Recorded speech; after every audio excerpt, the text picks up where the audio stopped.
మీరు అందరూ I'm a fan. ఈరోజు I'm a fan. Me energy, me positivity, me support, thank you. I love you guys, I love you. And అంటే కొంచెం త్వరగా నేను చెప్తా అది మొత్తం. ఈ సంక్రాంతి చాలా స్పెషల్. ఐ నో భీమవరంకి కూడా చాలా స్పెషల్, ఎందుకంటే మనందరికీ ఫేవరెట్ ప్రభాస్ గారు కూడా వస్తున్నారు ఇప్పుడు. అండ్ అనగనగా ఒక రాజు కూడా వస్తున్నారు. సో ఐ థింక్ ఇప్పుడు భీమవరంలో ఇది ఫుల్ మీల్ సంక్రాంతి ఫెస్ట్ ఇది.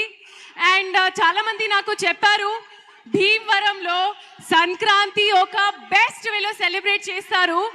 సో నేను కూడా చాలా ఎక్సైటెడ్. సినిమా అండ్ సంక్రాంతి అంటే భీమవరం. సో చాలా చాలా హ్యాపీగా ఉన్నారు. అండ్ మన సాంగ్ పేరు కూడా ఇప్పుడు భీమవరం బాలమా, అది ఒక స్పెషల్ కనెక్షన్. సో చాలా చాలా చాలా happy.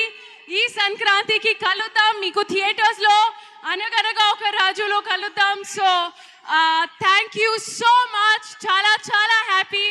You guys are amazing. I love you. Thank you, thank you, thank you Meenakshi garu. బేసిక్గా ఒక్క కళ ఉన్న మనిషితోనే వర్క్ చేయడం చాలా కష్టం. ఈయనేమో ఆల్రౌండరు. సో నవీన్ పొలిశెట్టి గారితో మొట్టమొదటిసారి వర్క్ చేయడం ఎలా అనిపించింది? అంటే ఒక వర్డ్ won't suffice, ఎందుకంటే this man is a one man army. He is a powerhouse. The hard work, the dedication, the selfless approach he has towards career, అదే ఇది చాలా చాలా చాలా inspiring. And I'm so happy to be working with you, Naveen. అది I'm just saying this right now. And I know త్వరగా అది మళ్ళీ ఎన్ని ఇంటర్వ్యూస్లో కూడా అదే నేను చెప్తున్నాను, కానీ I want to say I'm so happy to be a part of Anaganaga Oka Raju. And you are amazing, you are awesome man. I'm so happy. And yes, మీరు కూడా చేస్తారు. మన అందరిది కెమిస్ట్రీ, మా క్యారెక్టర్స్, మా role, you will definitely enjoy.